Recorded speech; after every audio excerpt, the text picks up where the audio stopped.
princesita, la de ojos azules y labios de grana, mariposa,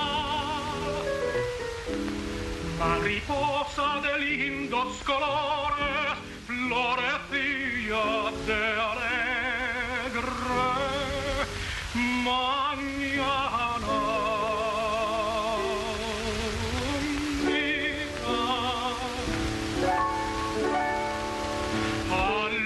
Planta suspiro quiere, al que adorándote muere, besa, mi encantadora princesa, al que tus ojos azules, tus labios de grana, tus lindos colores cautivan el alma.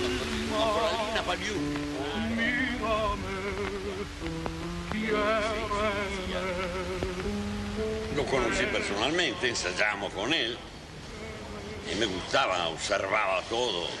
Tenía una técnica única porque y tenía la voz toda adelante. Era chica, pero perforante. ¿Pero vos te acordás que lo rechazaron porque decían que no tenía condiciones para el canto? ¿Qué? Cuando empezó, lo rechazaron del conservatorio porque no tenía condiciones para ser cantante. Eso es famoso. ¿Ah, sí? Sí. Skipas Karriere ist vielleicht der größte Triumph der Technik, des Könnens, des Kunstverstandes über die Mittel. Die Stimme war ein Zwirnsfaden, also keine voluminöse Stimme, sondern eine ganz, ganz schlanke, zarte Stimme. Aber alle Berichterstatter, ob im Teatro Colón in Buenos Aires oder in der Metropolitan Opera, haben berichtet, dass er selbst seine ganz kleinen, leisen, fil di voce, also seine fadenfeinen Töne, bis in die letzten, die höchsten Ränge transportieren konnte. Also die Stimme trug selbst in einem großen Haus. Skipa steht historisch, genealogisch zwischen Caruso und der modernen Sängerschule. Also Caruso war 1873 geboren, Skipa 1889. Und er kommt aus einer ganz bestimmten Region Italiens, die unter einem starken spanischen Einfluss stand. Er ist in Lecce geboren, also im Stiefel von Italien. Und dieser Stiefel war lange Zeit unter spanischer Ägide. Und es hat die Farben der Stimmen geprägt.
La voz de Skipa, sin ser grande, era una voz lo suficientemente amplia para llenar toda una sala tan grande como la del Colón, donde caben 3.500 o 4.000 personas, y se oía aún en los pianísimos, en las notas más débiles, más chicas, se oía como un susurro que llenaba todo el ámbito del Colón. Todo el ámbito. Wir liebten alle Tito Skipa sehr.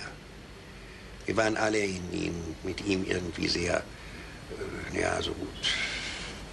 Er gehörte mit dazu. Nicht wahr? Also ohne ihn ging es eigentlich nicht wahr? Er war zwar das Gegenteil von Lauri Volpi oder von Gigli, wenn Sie so nennen wollen, oder ganz abgesehen von den großen Heldentenören, die es natürlich auch gab. Er war ganz das Gegenteil und tat ja nur das, was wirklich für ihn erreichbar war, also ohne sich selbst aufzuopfern. Aber er war ein wunderbarer Musiker und er war ein herrlicher Interpret. Und er war ein guter Schauspieler. Había una comunicación entre cada oyente y Schipa, que en ese momento Schipa era una especie de Dios y cada uno del público era una especie de creyente.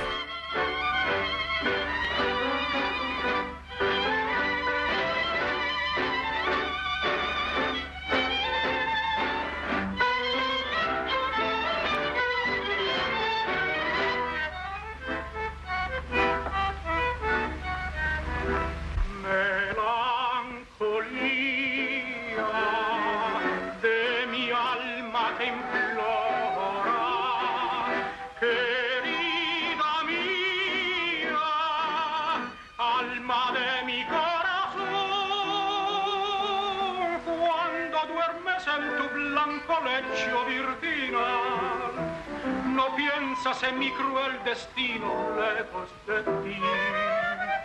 Si el amor es un tormento, sea bendito este sufrir. Yo te quiero con gran pasión y me gusta ese dolor. Y si el eco de mi llanto llegará a tu corazón, volverá por encanto la esperanza por mí.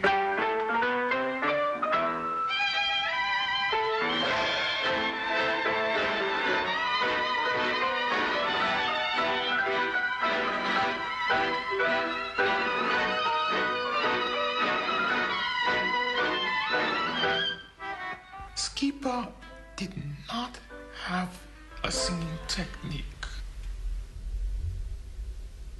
Instead, for him, singing was a form of conversation. He said the music. Diction and legato impose what to some of us seems like contradictory requirements. It's easy to obtain a good legato if you sacrifice diction. It's easy to have clear diction if you sacrifice legato. He had both.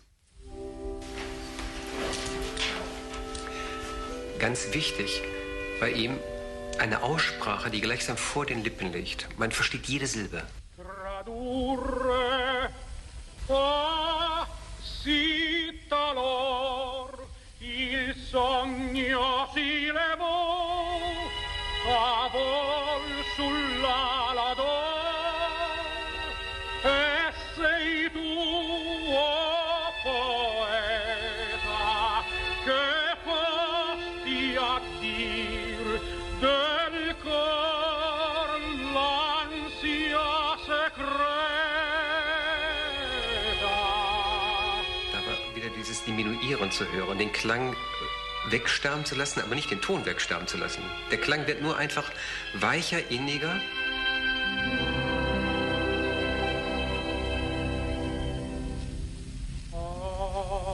Tutto il cuore qui.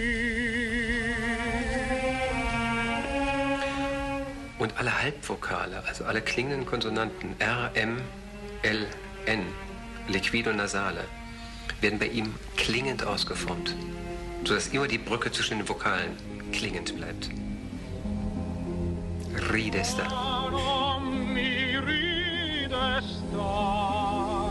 O soffio dell'aprile,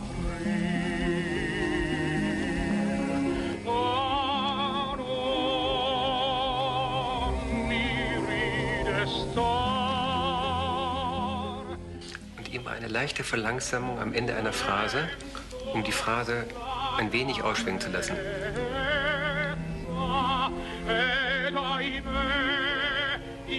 Intensivierung des Tons.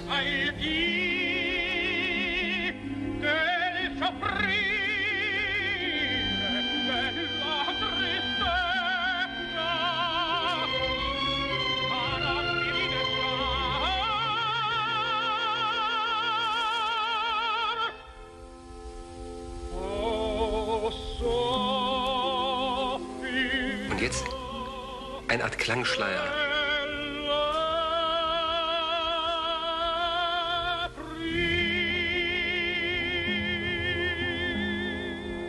Die Italiener nennen das Morbidezza, dem Ton also eine Art von Todeshauch geben.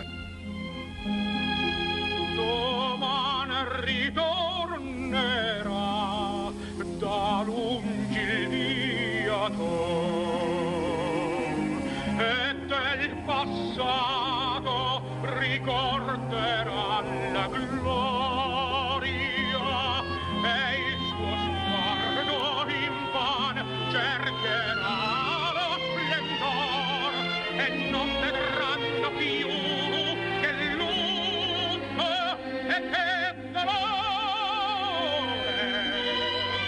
Ahimè.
All right, good morning. It's Tuesday, September 3rd. I want to welcome each and every one of you to your Los Angeles City Council meeting. Madam Clerk, I do believe we have a quorum. Please call the roll. Blumenfield, Bonin, Buscaino, Cedillo, Englander, Fuentes, Huizar, Koretz, Krikorian, Labange, Martinez, O'Farrell, Parks, Price, Weston, Timmons, President, a quorum, Mr. President. Okay, first order of business. Approval of the minutes. Huizar moves, Cedillo seconds. Next. Committee to resolutions for approval. Okay, Buscaino moves, Koretz seconds. That brings us where? Mr. President, today is Tuesday, and now would be the time for the flag salute. If everyone in the chambers would please rise. Our flag salute will be led by Mr. Huizar today. Thank you very much, Mr. President, and I'd ask everyone in the chambers to please put your hand over your heart in respect to our great flag. I pledge allegiance to the flag of the United States of America and to the republic for which it stands, one nation, under God, indivisible, with liberty and justice for all. What? Last time I did the whole... Thank you, Mr. Huizar. Madam Clerk, that brings us where on today's agenda? You want to just run through the items? Okay, Mr. President. First, there is a request to continue item 10 to January 8th, and without objection, that'll be the order. And to continue items 14 and 22 to September 10. Okay, without objection. Okay, that brings us now. Where are we? Item 1 is an item notice for public hearing, and there are cards on this item. Then we'll hold that. Let's go to the next section, which is what, 2 through 13? Yes, items 2 through 13 are items for which public hearings have been held. There is a request to receive and file item 8. Okay, without objection. Specials members, Mr. Parks. I'd like to call item 8, 9, 10, 11, and special. 8, 9, 10, and 11. Okay, we'll hold those for Mr. Parks. Excuse me, Mr. President. For item 10, that item was continued to January 8th. Okay, Mr. Parks, 10 has been continued, so we'll hold your other items. All right. Mr. Huizar. Thank you, Mr. President. Items 2 and 3, commission appointments, please. Okay, 2 and 3. Anything left for us to vote on, Madam Clerk? Yes, Mr. President. Okay, well, let's do that. Let's open the roll, close the roll, tabulate the vote. 12 ayes. All right, let's move. Yes, Mr. Buscaino. Super forthwith on item 12, please. Super. Forthwith or yes. Super forthwith? Yes. So he comes to the for Mr. Buscaino's items. Let's move on to the, without objection. Let's,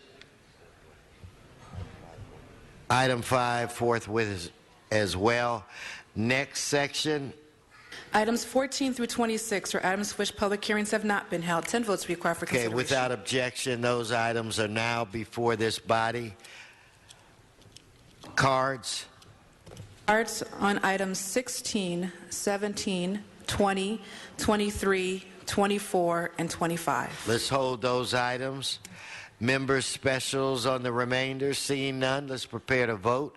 Let's open the roll, close the roll, tabulate the vote. 12 ayes.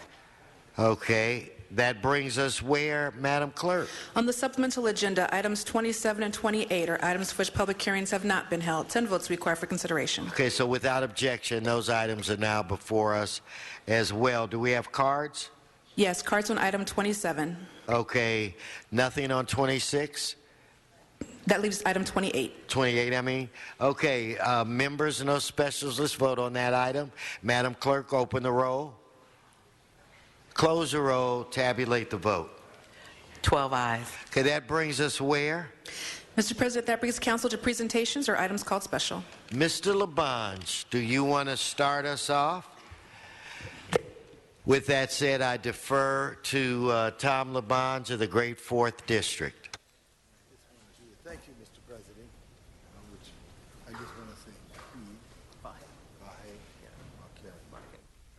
joined by Mitchell Farrell, we're honoring Vahid Markarian, the great principal of Santa Monica Boulevard Charter School. Now, Mr. President, and you see those applause for this man, he's loved. But I've had the opportunity to be with the city for many, many years, and all of a sudden boundaries don't mean anything. You just try to help people. And this school is very special out on Santa Monica Boulevard because you all know Yvonne Chan, I believe, out at the Vaughn Learning Center, special person. She was the pioneer. But the great thing about a pioneer, as Mr. Weezar will tell you, and all the work that you've done, is others follow and succeed. In the heart of Hollywood, in a tough, challenging economic environment, they became a charter school, and they are packed. He was first a graduate, I would want to say that, of Cal State Northridge, Mr. Englander, and then later on, Gil, he went out there to Jose's good university out there, Los Angeles, for his master's, Cal State University, Los Angeles, and his educational background. Started in 1991 with LA Unified, and now he's going to be the principal at the Vista Middle School, which is over where the fire relief used to be on Temple Street between Rampart and the old Western, Virgil in that area. But what is really so special about this man, I want his wife and children to know, he loves you very much, and he loves all the children of Santa Monica Boulevard School and all the principals and principal teachers, the educators, parents, everybody. He's created a dynamic area, and this has been a third baton from Hasty Arnold. That's correct. To Andrew Johnson Andrew and myself. Johnson and myself, and then before was the... and then there was Linda Lee as well. Linda Lee, all of them came on and made such a difference. So we wanted to salute you with this commendation here and all your work as a classroom teacher and as a principal now, and not let it pass. And just to let you know, Mr. President, you've been to the White House before, right? Okay, so across the street from the White House is the American Red Cross. In 1918, Santa Monica Boulevard School made a quilt, a famous quilt, that had all the Hollywood actors of the time and other notables sign it. That quilt was placed in the American Red Cross in Washington for Little Santa Monica Boulevard School. That was so impressive that a connoisseur, if that's the right way, of quilts from Japan came to the Red Cross across from the White House, saw that, and came to Santa Monica Boulevard School wanting to see it. Years ago, and I had the great opportunity to work for Mr. Reardon, working with this school. They wanted to go see it, and they needed $20,000. A good angel who wasn't an employee but a friend of Los Angeles, she needed a ride from 5th and Flower all the way out to the colleges out there in Pomona. I gave her a ride, Betsy. I gave her a ride in the car. And I had them call the school, and I was trying to get money raised. This person gave that one donation to send Santa Monica Boulevard School to see the original quilt, How the World Turns. And what happened at the assembly, which was helped coordinated, they had the Webster's Dictionary definition. What is an angel? And it had the name of the angel who gave the money. Her name was Pam Mullen, who was a great person in this city, continues to be. She loved what you did at Santa Monica Boulevard and the charter school. She loved all the way. So I want to salute you for your work and ask you to say a few words and maybe introduce your family for us, but also ask Mr. O'Farrell to say a few words before, because he is the councilman of the district, which ironically used to have a firehouse where your parking lot is, old 52s. Mitchell Farrell. It's all a circle. Thank you, Tom. Mr. President, just real quickly, congratulations, Mr. Markarian, for your incredible work over the years. Tom explained a great history of this educational institution. Well, as the new council member here, I look forward to building a new history with you. I'd also like to recognize Principal Avila, if you could please stand, of Vista Charter School. Let's give him a round of applause. Give the principal a round of applause. And do we have any teachers or educators at the school here with us today? All right, please stand. And you deserve a round of applause as well. Raise your hands. Let us give them a round of applause, folks. Thank you for visiting. Thank you and congratulations. Mr. Markarian, it's all yours. Oh, thank you. Good job. Thank you. Thank you, guys. Wow. I'd first like to thank Mr. Labange and Mr. Farrell and the City Council for recognizing my 20 years of service to public education.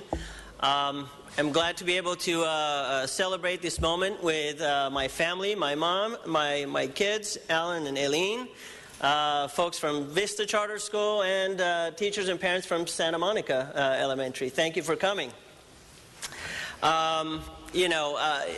Santa Monica was a struggling school, and over the 20 years that I've been at Santa Monica, we have tried to really make education fun, relevant, and meaningful for kids. We have tried to make decisions that are putting kids first. We have tried to make sure that we make decisions that are morally right rather than politically palatable. And it's been a difficult journey at times. But we have been able to turn a school that was part of LA Unified's 100 worst schools list. We've been able to turn that school around. It is now a California Distinguished School. It has WASC accreditation, NAYC accreditation. Test scores have risen over 350 points. And now we're at a point that we have a waiting list for most of those grade levels. So this is a true success story. And I could not have done this, and I have not done this by myself, is thank you to all these teachers and parents who've supported us throughout this journey. So I just want to thank all of you. Thank you again for this amazing honor. Thank you. Thank you. No, thank you, sir. Thank you. This resolution is signed by all. Give him a big hand now. Principal Macari. Thank you. Thank you, Mr. President. Thank you, Mr. Labange. Where's Mr. Huizar? Mr. Huizar, are you prepared to move forward?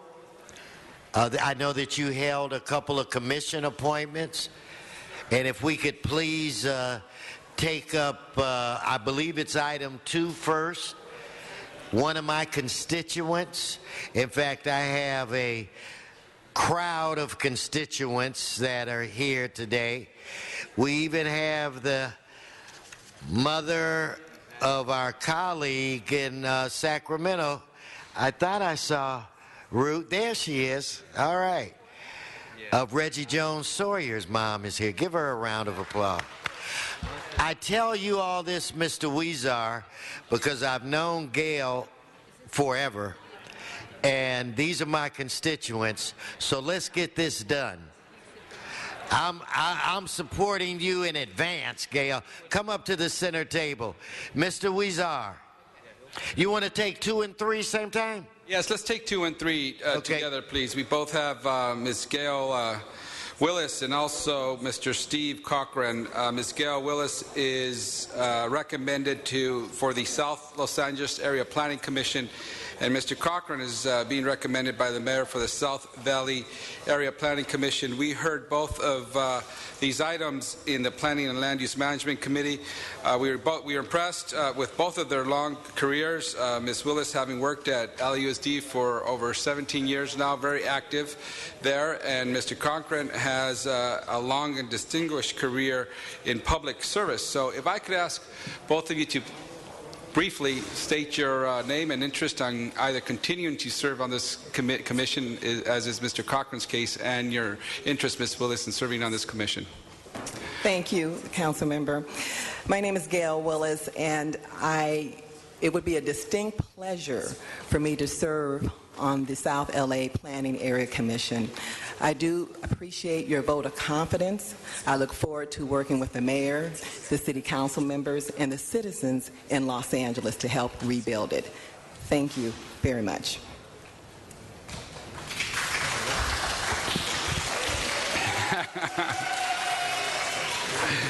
Mr. Cochran. Good morning. Good morning. Thank you for having me. Steve Cochran. I am a partner at a law firm, Cat & Muchin. I am a trial lawyer in state and federal courts.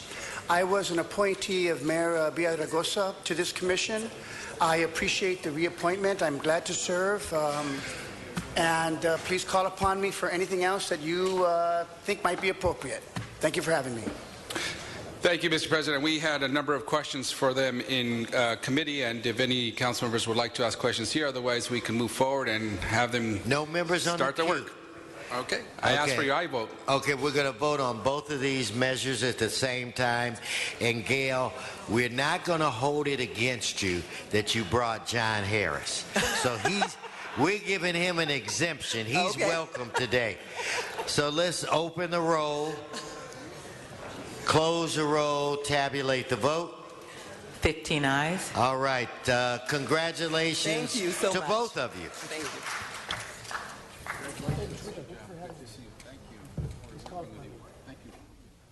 Okay, we're going to go to item 1. We have cards on the item. Mr. Walsh, if you could please come forward.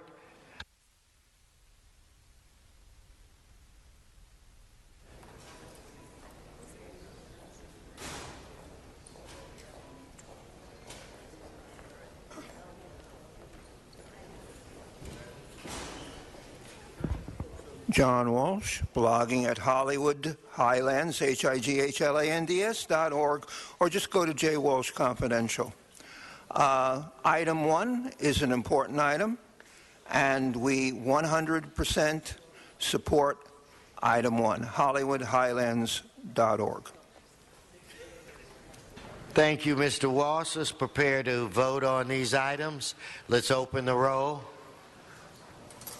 Close the roll, tabulate the vote. 15 ayes.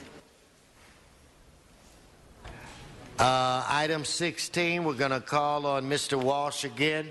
Mr. Englander. If you have a moment, sir.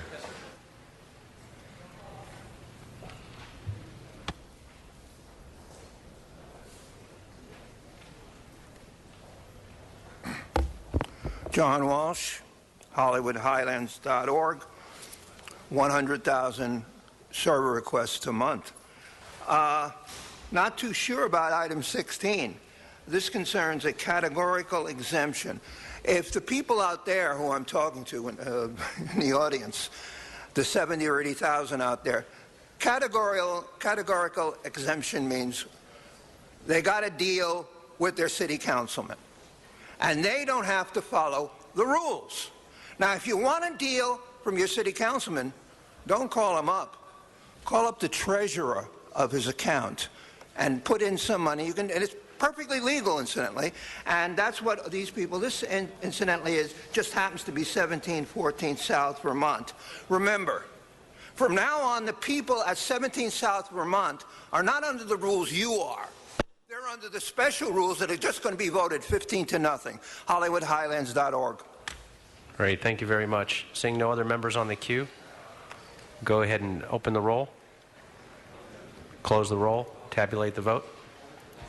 15 ayes. Great, thank you very much. And where does that take us? Item 14, I believe. Item 14 has been continued. Okay. To, item 17, call special for cards. Yes, Arnold Sachs.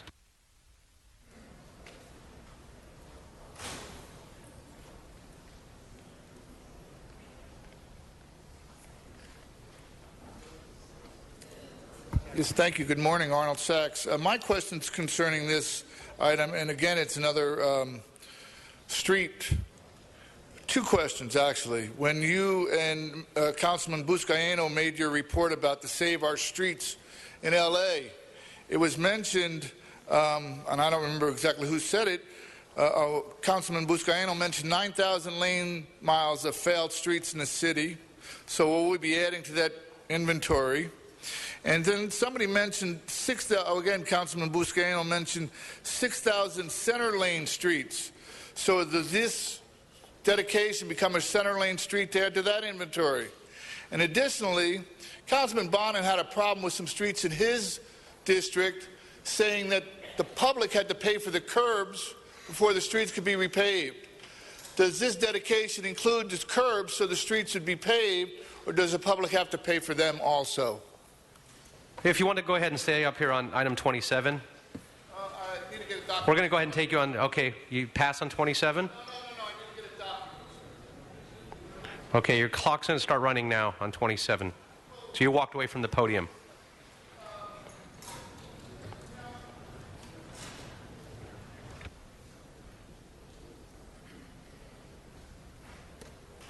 If you're not going to be speaking, then we'll go ahead and... Well, we're not going to run your clock with nobody at the podium. That's a disruption of the meeting, so if you want to make your way back. Disruption of the meeting. I love the way you run this meeting. Maybe when they have the zoo, they'll open up If you want to talk about the item specifically. Yes, Great, this please, is thank you. MICLA funding.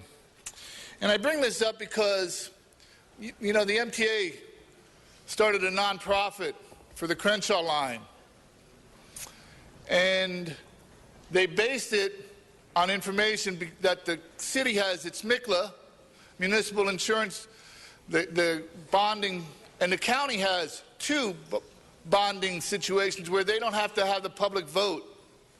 But what was interesting about the counties, MTA's Crenshaw Corporation that they set up for funding for a TIFIA loan from the government is they state that it's going to be for the Crenshaw line. Then they make an amendment and say that it's going to be for any project in Metro. Well, who's watching out for MICLA funds that can do the same thing? You state the intention here in an agenda item, but then magically, since you're the ones voting on it, you can use the funds for any reason that you'd like. Nobody's asking questions about what's going on with the MICLA, with the TIFIA funding for the Crenshaw line, which no longer is for the Crenshaw line, but is generally, as it says in their amendment, for Metro projects. Great, thank you very much. John Walsh. We didn't have, that was item 27. We have one more card on 27. And then, John, while you're making your way up here, we'll go ahead, since you have cards on other items, we'll take item 27, 23, 20, 24, and 25, which you have cards on. We'll just do all those at one time. I've spoken for 2 minutes, so I have 3 minutes left. So we'll put you, we've got your 3 minutes on the clock. Okay, item 23 is, if you'll open your hymn books, page 7. This concerns local revenues collected from wireless service providers. This is another one of their little nest eggs they set aside. When you're paying, in other words, I'm telling the public, when you have a mobile phone, these people get a piece of the action. Okay, and you know where the money ends up when it shows up over here. It doesn't end up doing anything for you. Number 24, this is again rewards. Now we have asked you, you know, it's really cynical. When I see people crying up here because someone's murdered and I see a politician posturing, and then I ask a simple question, how many rewards have you paid out? We're going to ask you not to yell, though. This is the issue 24, conviction of the responsible identification of this John Shistani, apprehension and conviction. See, he's trying to stop me from talking. There's blood on the street. I'm not talking now about crookedness, stealing money. I'm talking about a street that's out of control, and I'm talking about the blood of Bijan Shistari. Now, his parents aren't here, his mother's not here, and you're just going to put an reward out, and we have no idea in the past 20 years how many rewards have ever been collected and how many have been convicted, and you don't give a damn. And the next reward, and the person who killed him may have killed someone else. And until you tell us about reward system, the blood is on all 30 hands of you up here. Now, in other cities, they have records, and they report the records. In the county, they report the records. Here, we have no idea about these rewards. Absolutely no idea. And on number 27, and incidentally, notice When I say something's right, no one's going to challenge me. They're all looking down guiltily because they know the blood of on the hands of these reward victims. And number 27, we're 100% in favor of this special fund. Sometimes you do a good job, and sometimes you have the blood of people on your hands. HollywoodHighlands.org. And the crap over there, who are reporters, are so in bed with you, they won't even ask you. The girl reporters, and they're all a bunch of little girls over there reporting for the Times. HollywoodHighlands.org. And they're not gutsy girls either. Great, thank you very much. And we're going to go ahead and open up all those with the exception of one. Item 24, we have one council member wishes to speak on that. So hold item 24 on the desk for Mr. Parks, and then we'll go ahead and open the roll, close the roll, and tabulate the vote. 15 ayes. Great, thank you. And item 24, Mr. Parks. Urge it on forthwith on 27. And 27 will be forthwith without objection from Mr. Buscaino. Mr. Parks. Thank you very much. I'd ask that we approve a reward motion in behalf of LAPD. Basically, the circumstances are on Saturday, August 3rd, 2013, at approximately 12 a.m., 17-year-old Bijan Sher Sargian was a front passenger in a vehicle that was driving north on Crenshaw Boulevard, approaching Vernon Avenue. The gray and silver vehicle was traveling north on Crenshaw, pulled alongside the passenger side of the victim's vehicle. At least one suspect from that vehicle began shooting into the victim's vehicle that he was riding, and it struck him multiple times.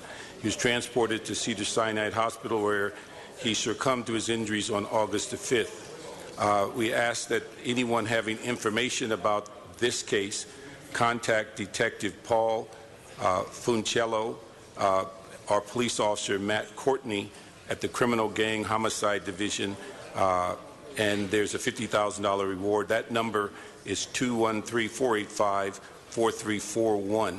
We ask for an aye vote on this $50,000 reward. Great, thank you. Seeing no other speakers on this, we'll go ahead and open the roll, close the roll, and tabulate the vote. 15 ayes. Great, thank you. That'll take us to general public comment. We've got cards for general public comment. Arnold Sachs, followed by John Walsh.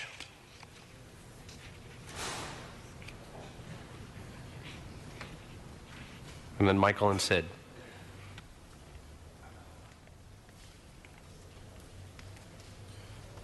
Yes, thank you. Good morning, Arnold Sachs. The county today will be, again, discussing fracking in the Baldwin Hills area. And what's interesting is the state is looking at some rules and regulations regarding fracking, but they're regarding fracking the use of acid that's used in the fracking process. The county will be using water or polluted groundwater that they're getting from a source in south central LA, supposedly taking it to a plant to have it cleaned up, and then pumping that water into Baldwin Hills. But they're not cleaning it up to be potable water that's drinking water. They're cleaning some of the impurities out. So they're taking polluted water from one part of LA and depositing it in another part of LA. And you know what? Nobody's saying anything about it, because this is the county of LA. And I believe, like last week somebody mentioned in a committee meeting, there's a Constitution of California. Well, the county board of supervisors have their own constitution, and it doesn't include the Constitution of the state of California, having gone to a lot of meetings for the last 5-6 years. As a matter of fact, they're so self-absorbed, they've cut time for speakers.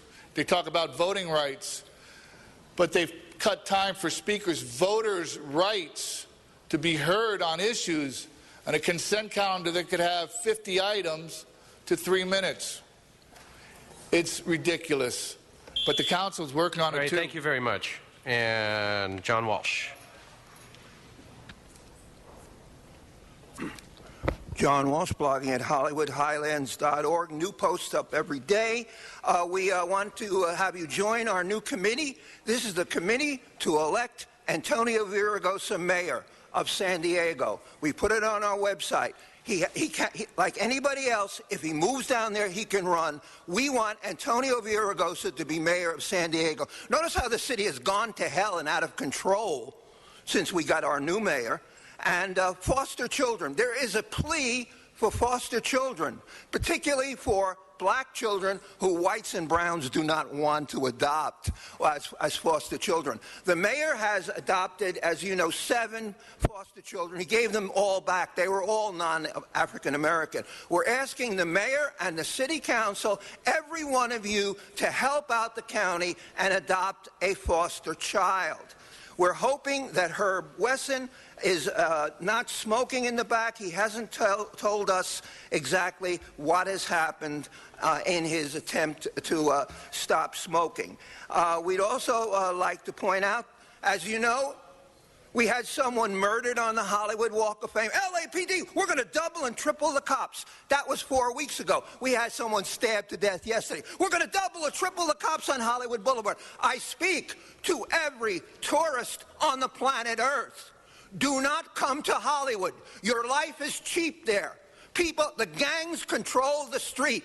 Either the gang controls or you control. Now, they're all afraid of the gangs up here, and they'll never speak about their names. They'll never say 18th Street. They'll never say, and even the black gangs are afraid, because there are no black gangs on Hollywood Boulevard. And everyone knows that they run it. And if you come here, you'll end up the same way as the woman on the boardwalk. Come to Hollywood and get murdered, tourists. Get murdered because the city is corrupt. HollywoodHighlands.org. Don't come here. Great. Thank you, John. Always a delight. Michael.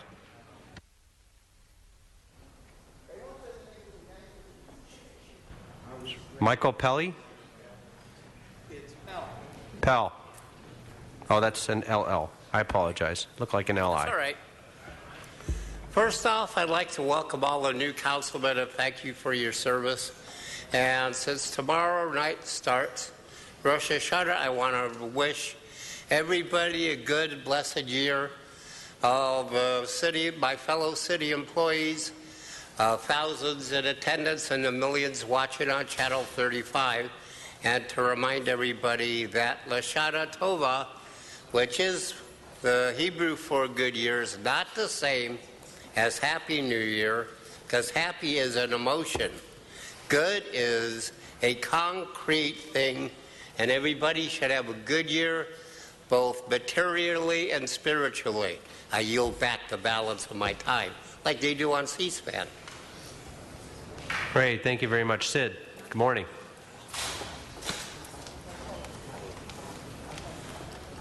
Good morning, council members. As you all know, I'm just going to be repeating myself, but I will do so till there's a resolution and a conclusion of the downtown merchants. Gentlemen, it's no brainer. As you all know, downtown alley, St. Vincent Court, it's an easy project to be handled and to be done promptly, expeditiously. I commend Buscaino's committee and also Mr. Huizar's staff members, but the time is really against those merchants. I cannot emphasize more every time that I come here. I will do so until there is an end to this conflict. But I will say, and I will say this today, if there is no resolution to this issue, which is an alley issue, which we think it's a vindictive agenda by Shahram Delijani, which represents the Delijani family, also Michael Delijani, which is the senior gentleman in that family, that I will make my priority. I've been holding this off for months now. As you all know, the Santee Alley, which is the fashion district, which Delijani's own good chunk of real estate in that particular area, I will make an effort to be as disruptive as Delijani's were if there is no conclusion in sight.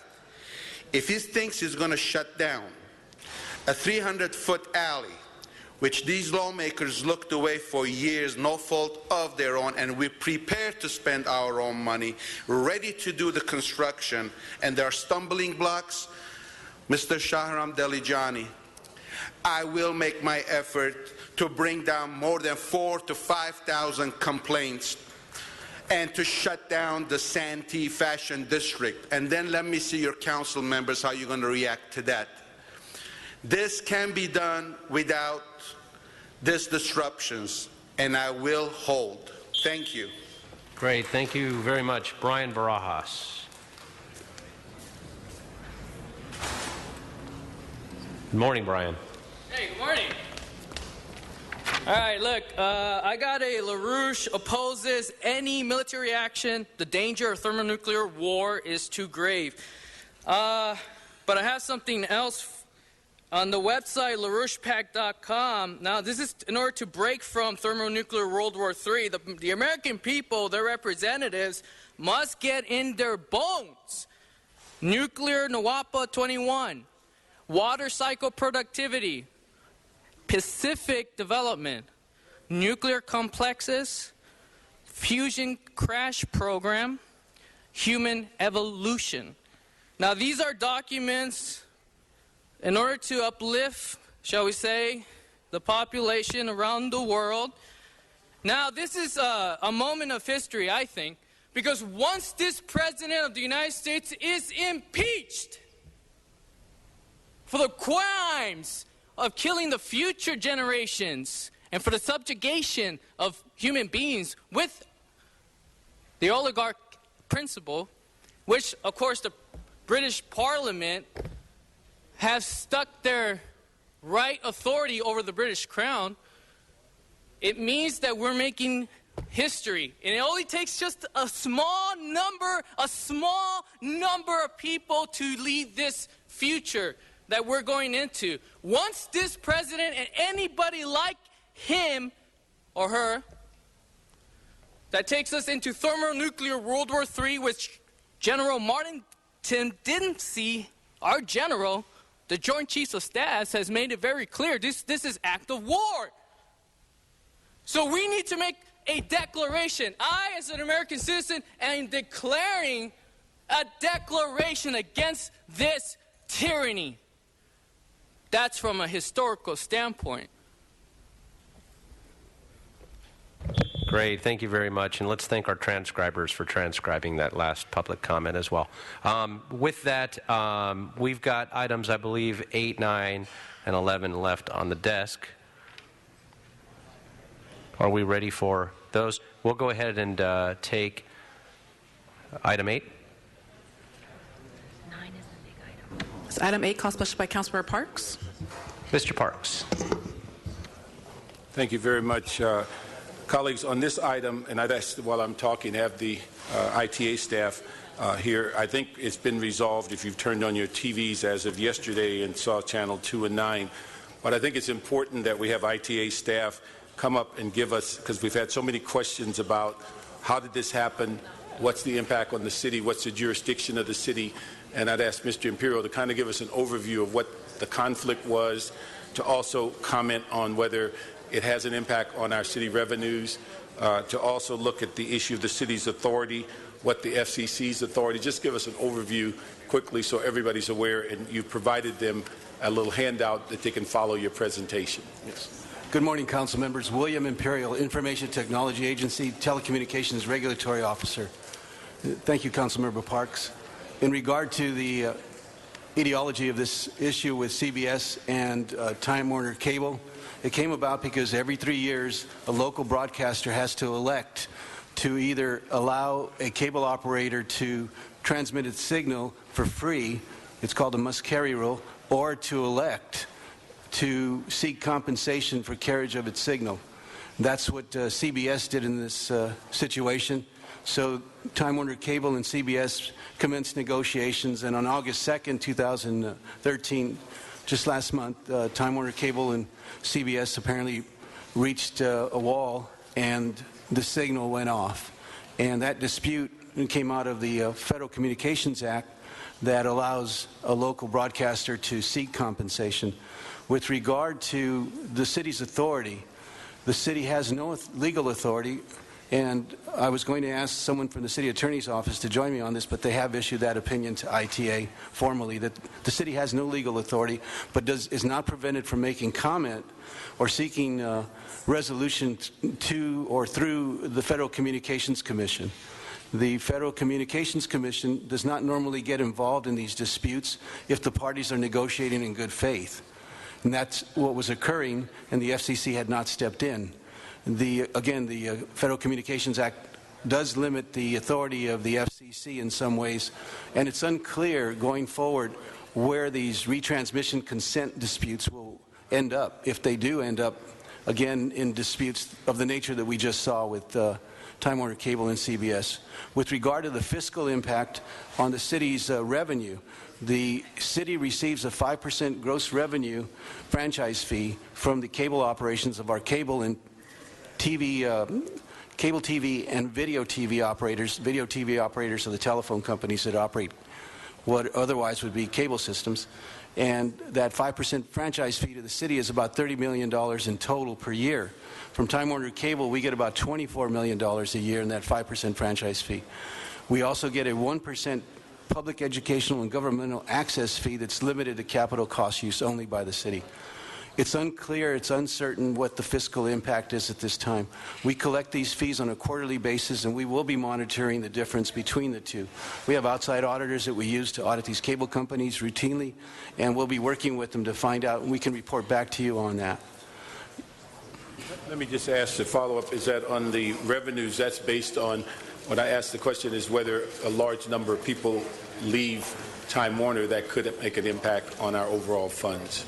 Yes. Okay. Yes, unless they move over to, say, AT&T, AT&T's UVer system or Verizon system, because we do collect franchise fees. If they go unilaterally or laterally to those cable operators or video TV service operators, then we would continue to collect those fees. If they go to satellite or just do not continue with those services, the city would be impacted. Okay. Let me just ask also, would we expect in the future to have similar disputes as these reprogramming negotiations continue? Well, the answer is yes. It appears that this situation could escalate. It may not, but it could. And it could escalate to other operators, or it could just come up in another 3 years with CBS. We don't know. Okay. And then my final question is that, have you been made aware of, or do we know if there's any rebates or any type of consideration to those cable viewers who did not get service over the last several weeks? Has anything occurred in that area? That information was provided to me just before this meeting by Time Warner Cable. They have stated to the information technology that they provided compensation in the form of a preview of premium programming, Stars and Stars Kids and Families, a free movie on demand and an Amazon gift card, and free antennas to those that chose to take them through Best Buy and through their offices. They also provided the tennis channel to their digital customers during the U.S. Open. All of that had a retail value of about $30. They did not charge for Showtime that was taken off the air during the dispute. Thank you. Great. Thank you very much. Mr. LaBonge. Thank you very much. I think, members, this is great. Okay, we get NFL football back, but we don't get Channel 35. Cable does not carry this. So, ITA, just when you go back to work, get cable to carry us and other channels. They don't carry us, correct? Direct. You mean satellite? Satellite. Whatever it is, satellite, cable, whatever it is, okay? Because information is knowledge is power, okay? Whatever it is, it's important to have. That's true? That is absolutely true. Because also today's media is just going so many different places. I think we should make us every different place right now. I think it's important that they came back, and I like Channel 29. That's a good channel, 2 and 9. Joe, we call that in Hollywood, that 29. But at the same time, 35 and then also 58 with LA Unified, and also the county channel. You know, when's the last time the county, city, and school district met on television issues? We met about 5 years ago. Wow. Okay, Avak, I want a motion. Okay? So to get this discussion going, because it's a lot of new media that's right out there.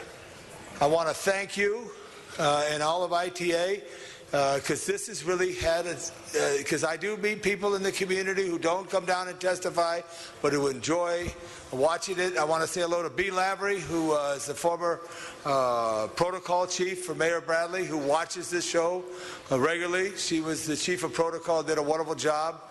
So there's a shout out for B. But I want to shout out more for those who don't have this opportunity, because pretty soon this is all going to change. And who's doing the dynamic thinking, Avak? Avak, you got to listen to me one more time, Avak. You're not listening to me. I guess he doesn't know his name anymore. I need a motion then, so I call on Jerry Miller to get a motion to look at new media. We're missing something. And I look at all the new faces. Okay, this is another way to make sure people know about it.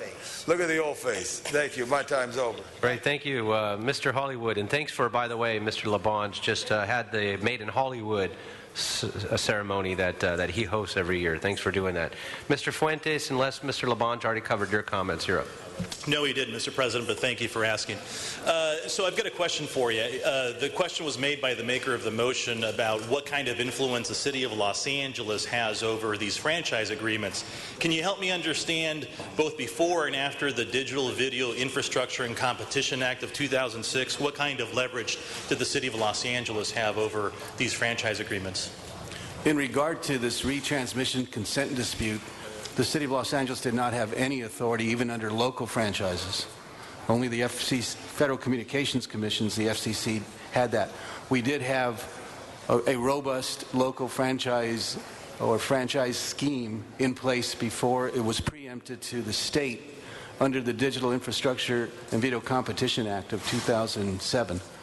That has changed everything pretty much. It has, and I would just politely disagree with you. While we didn't have any real impact on sort of their ability to negotiate, their having to come to the City of Los Angeles before 2006 to negotiate their franchise agreements gave the City of Los Angeles a tremendous amount of influence over these cable carriers. And to Mr. LaBonge's point about wanting to have Channel 35 and anything else, we're never going to see it because the Public Utilities Commission isn't going to ask them to do that sort of thing. So I would highly recommend that we keep our eye on this, and I want to thank the maker of the motion, because this gives us an opportunity to have the conversation about why it is that some of this service can be interrupted. And really the only people that have any real sort of suffering here are the folks who don't have the ability to put up a TV antenna mast, who don't have the ability to put up a satellite dish, who don't have the ability to have any real choice, and that's typically in the multifamily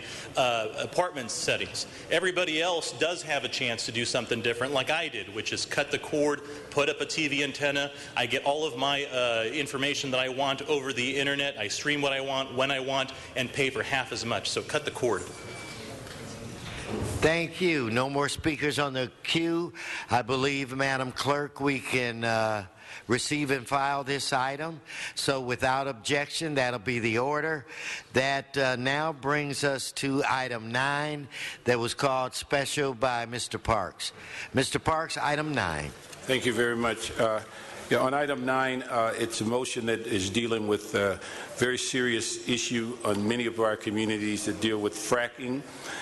And one of the things I think is important as we monitored these issues throughout the state over the last several months, there were about 7 or 8 different bills that dealt with fracking this session. And all of those that had the terminology of creating a moratorium until a study was done have been killed in committee. The only remaining legislation that's before the state is SB 4.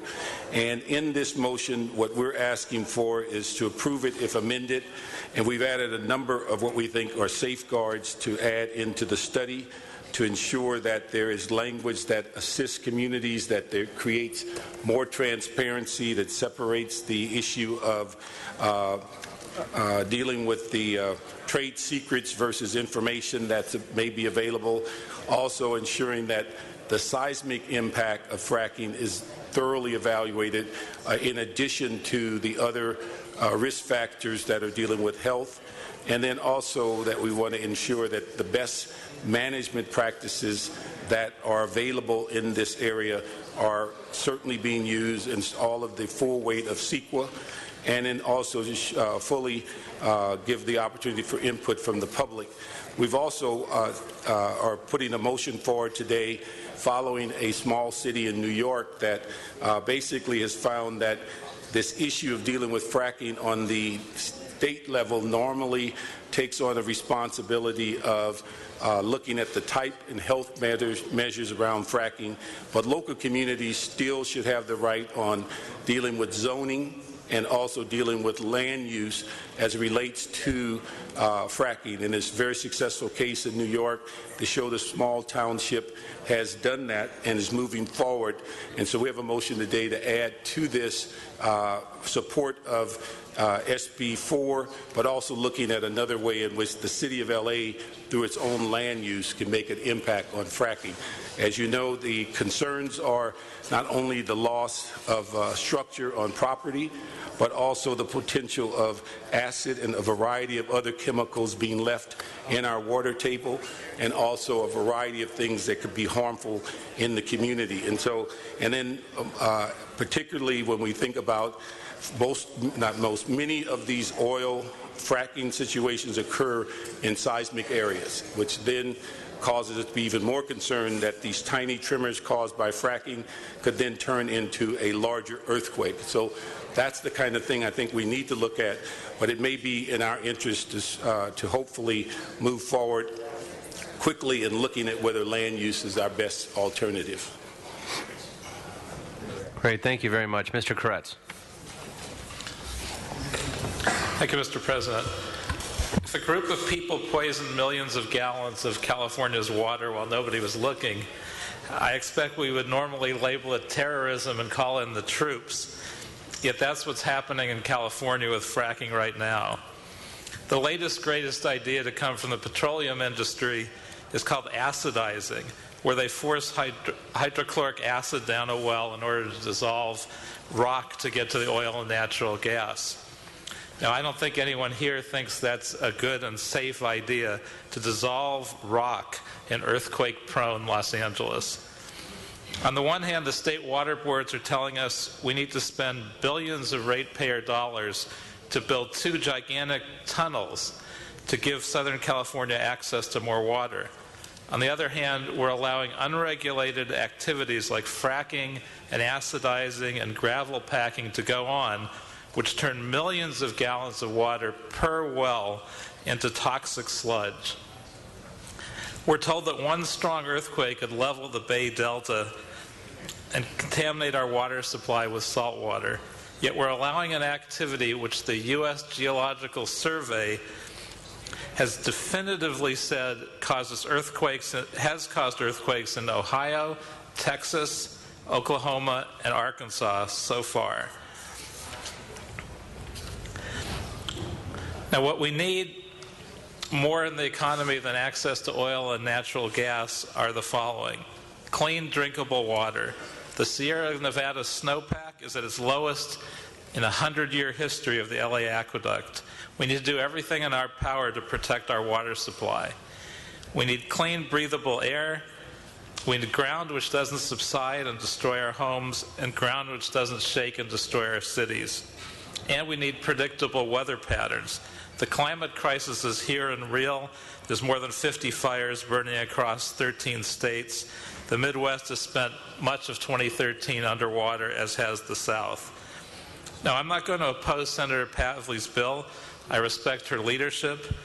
I respect the work of Councilmember Parks on this resolution, although I agree SB 4 needs to be much, much stronger.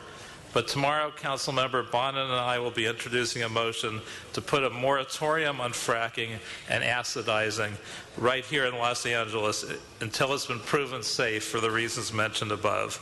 Safe for our water supply, safe for greenhouse gases, safe from earthquakes, and most important, we want to be sure, beyond a shadow of a doubt, that all the residents of the city of Los Angeles are safe.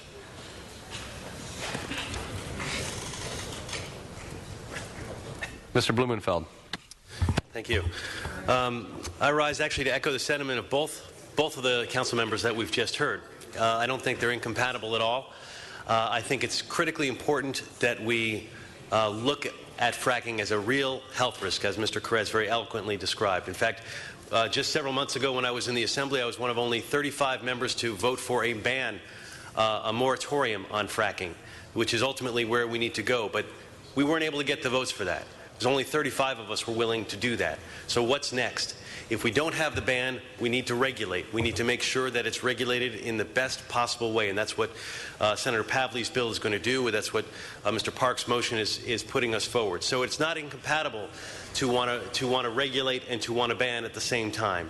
It's the classic notion, goes back to Voltaire, the perfect is often the enemy of the good. We don't want our desire to have the perfect of terms of banning to get in the way of regulating. So I will strongly support this motion today to support Senator Pavley's bill, which moves us forward in the right direction.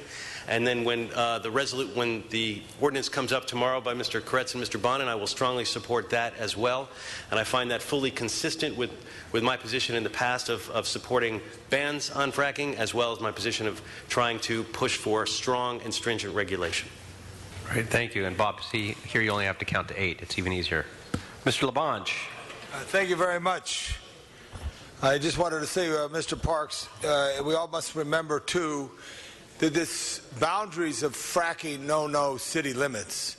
It's a lot of county land, Culver City, and other parts of Inglewood, and it's very important they brought this issue up.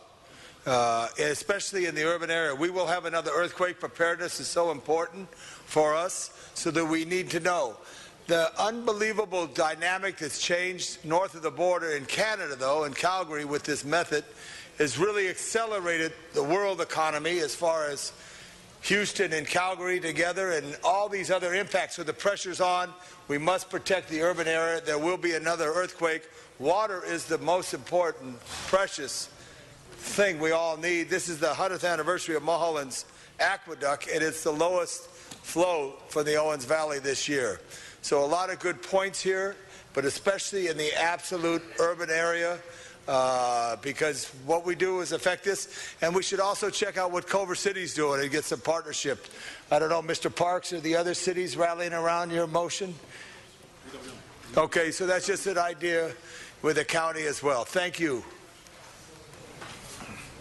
Great, thank you. Mr. Cedillo. Just to echo my colleagues' comments, Mr. Blumenfeld, I want to speak in favor. Fran Pavley is, I think, the consummate environmentalist, and I say that because she's willing to be pragmatic about all matters that relate to the environment. It is much easier to be an advocate with an agenda and a program that has no opportunity for being realized. The challenge for leadership is to make our greatest dreams and hopes and aspirations a reality. And Fran Pavley is that legislator. This proposal reflects pragmatism at its best. It's what the idealists do best, and her proposal reflects that reality. 35 votes doesn't make it.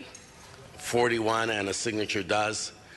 She's guiding us in that direction, and so I stand to praise the efforts of Fran Pavley and the virtues of this proposal.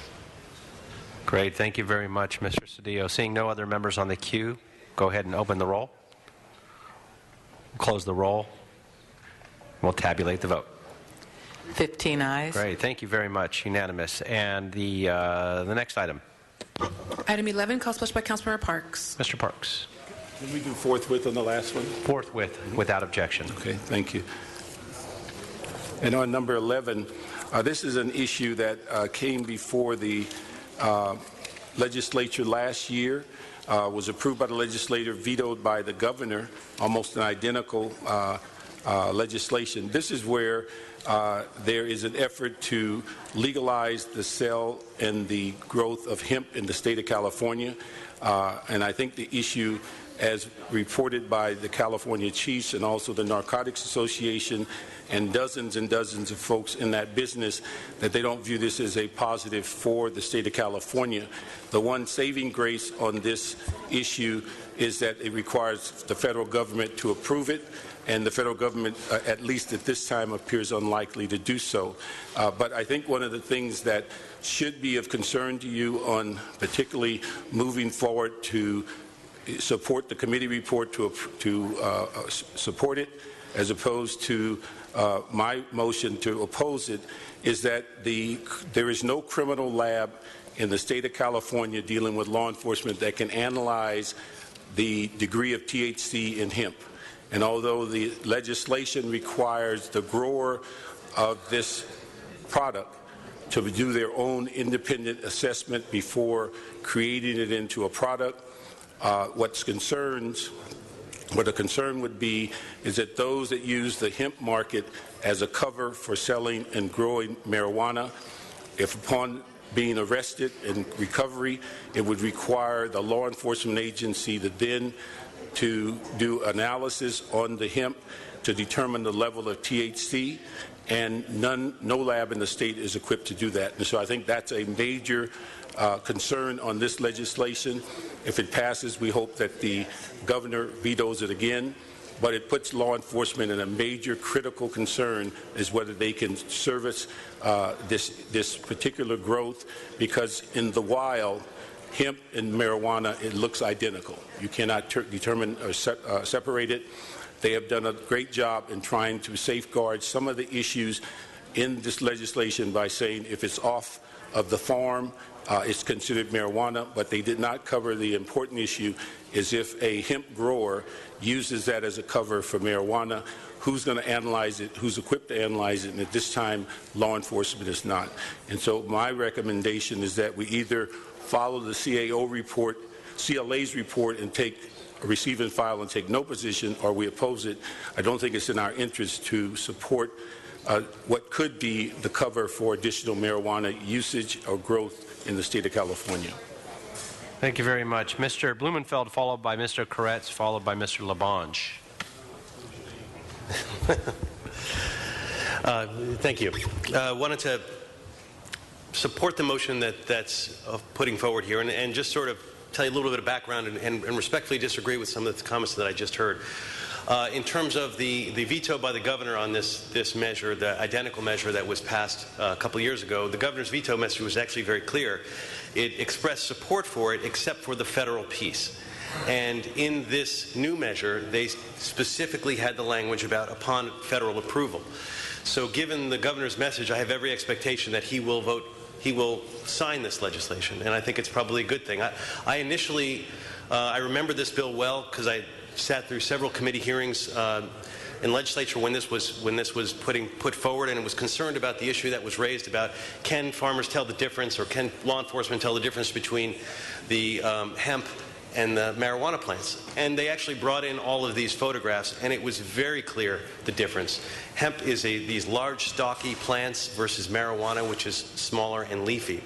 And I was convinced through that hearing, which took 30, 45 minutes, that this was not a real issue in terms of being able to visually see the distinction. And once convinced of that, and then looking at some of the other issues, we have a lot of products that are made from hemp: food, clothes, toothpaste.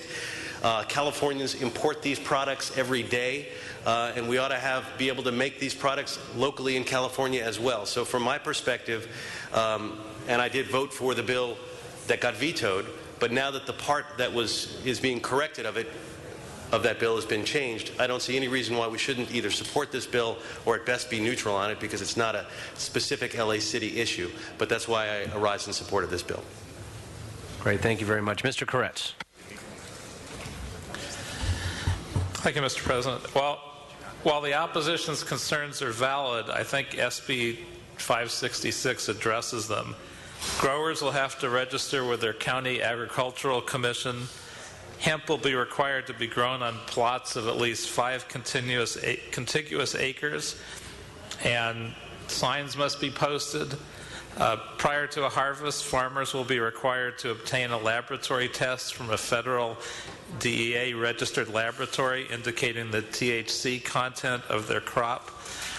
and the state action would only take effect if the federal government changes the definition of marijuana to exclude industrial hemp. So I think the concerns have largely been dealt with, and so I would not oppose SB 566. Great, thank you very much.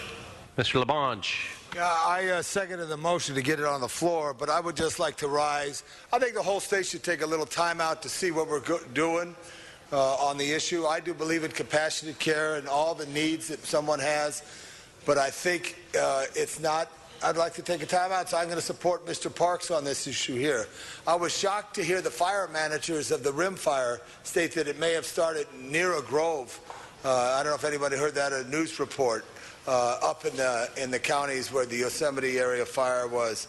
I just think take a time out. I'm very interested in trying to find ways to help people, but at the same time, I think I'd like to hear more from the doctors, medical community as we go forward, but also the impact on your neighborhoods that take place there. But I don't know if the votes are here because I think you're all younger than me. Thank you. Great. That concludes all the speakers on the queue. We'll go ahead and open the roll. Now we're voting on, it's actually posted as opposed. So just for clarity, we're voting on what happened in committee, the committee report, which is to support SB 566. Is that correct, Madam Clerk? Yes, Mr. President. Okay, just so everybody is aware. We'll go ahead and open the roll. Okay, so it's posted on the agenda as an opposition to this bill. However, in the committee took it up and made the opposite recommendation. So the recommendation actually before us is to support this bill, SB 660. That's what's before us. Although on the agenda, it's to oppose. So we'll go ahead and open the roll. Are there any other questions? We're good? This is to vote yes. So this is a yes. A yes vote is a yes to support SB 660. So Mr. Parks is asking for a no vote. Mr. Wesson is asking for a yes vote. Go ahead and open the roll, close the roll, and tabulate the vote. 12 ayes, 3 noes. Great. Thank you very much. And where does that take us? Council has motions for posting and referral. We'll post and refer those. Thank you very much. That clears the desk. Okay. Thank you very much. Are there any announcements, colleagues? Mr. Labange. Tomorrow, September 4th, Mr. Huizar, as you know, you joined us, our city's birthday. And so everybody should remember 232 years ago, 44 people walked. Okay. Thank you, Mr. President. 44 people walked 9 miles for the Mission San Gabriel, of which 26 were of African descent. The diversity of Los Angeles starts at our roots. If you have time, remember to teach your staffs about our history. And we had a great community celebration. Thank you for all your support, Mr. Huizar, at Olvera Street. The mayor came. We reenacted the walk as well as an initial bike ride. Mitch O'Farrell led the way on the bike. And it was a great celebration, so it's always good to remember our past as we move to the future. Thank you. Yes, sir. Thank you very much, Mr. Labange. Any other announcements? Seeing no other announcements, do we have any adjourning motions? Yes, all rise for adjourning motions, please. Everybody in council chambers can please rise. Sir, if you could please rise. Thank you very much. Mr. Labange, when you're ready. Thank you very much, members. This is a very sad one, a 6-year-old child. 6-year-old child of a family. Grandparents are very involved in the community. Michelle and Tom Nisi's granddaughter. Teresa Ann Nisi was born in September 18, 2006. Showed many being just so much a joy as a child, friends to strangers, and was just a joy to her family. She was diagnosed with brain cancer and fought a very hard fight, but tragically lost her life. We adjourned for many people, but this is truly a loss for the Nisi family and for Teresa. Nisi herself. I ask that we all adjourn in her memory. And also, I wanted to ask that we adjourn in memory of Martin Joseph Patrick Cassidy, who was 75. He got a life. He died in Los Angeles here in August following a prolonged illness, a first-generation American native of New York City. He was very involved with the Miracle Mile area in the residential community, member of SAG, AFRA, all the various groups, was on a variety of television shows, including Falcon Crest, Knots Landing, survived by his wife Alice, and his very friends of his dogs that he loved so much, Jack and Molly. Here's a man who lived to be 75, still too young, and we lost a young one at 6, both from illness. Every day's a blessing. Remember Teresa Nisi, remember Martin Patrick Cassidy. Thank you. Thank you very much, Mr. Labange. Any other members? Seeing none, that concludes the meeting. We are adjourned. Thank you very much.